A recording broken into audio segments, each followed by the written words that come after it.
It's your money. This is taxpayer dollars from the city's general fund.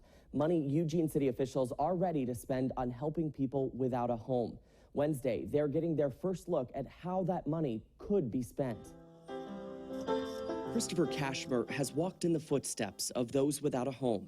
There's a point in time where I did not have the means to house myself, but only because of substance abuse. So he knows the feeling of needing help. You're human beings, they have human rights. He's visiting family in downtown Eugene, where we met him playing this piano in the heart of the city's homeless crisis. Think about rehabilitation, not just masking a problem like, here, you got a place to stay for the evening, but give them actual resources to be able to get on their feet. Wednesday, Eugene City councilors will get their first look at a $1.9 million proposal to help curb the crisis. It's called the Homeless Systems Implementation Plan. I think we're all eager to really get down to some very specific proposals. Three main parts of the three-year plan include a mobile outreach team, a landlord engagement program to incentivize private sector affordable housing options, and an emergency shelter. What we're trying to do is respond in a quick way to the demand for shelter. Which Mayor Vinnis explains doesn't mean the shelter will be a brick and mortar, at least at first. How do we get it started as a pilot, figure out what works? So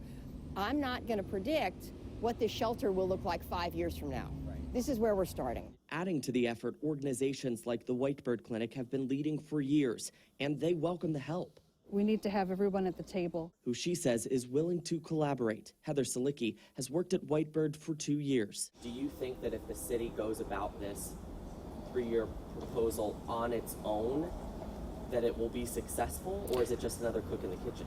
No, it certainly couldn't be successful on their own.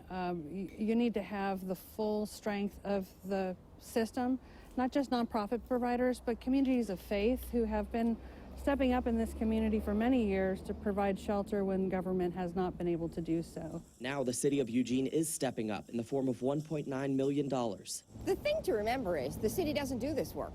Whitebird does this work. Shelter Care does this work. Other agencies do this work. Our job is to coordinate that work so that we all reach the goal we're aiming for, which is to reduce or end homelessness in our community. Doing something now with a focus on the future. A Band-Aid is just a Band-Aid.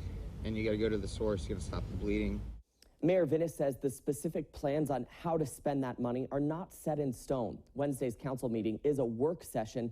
It is open to the public, and although there is not a public comment period on Wednesday, the city will be setting aside time for that to happen before this homeless plan is finalized. That meeting is at noon Wednesday inside Harris Hall. We'll keep you updated on when you can weigh in.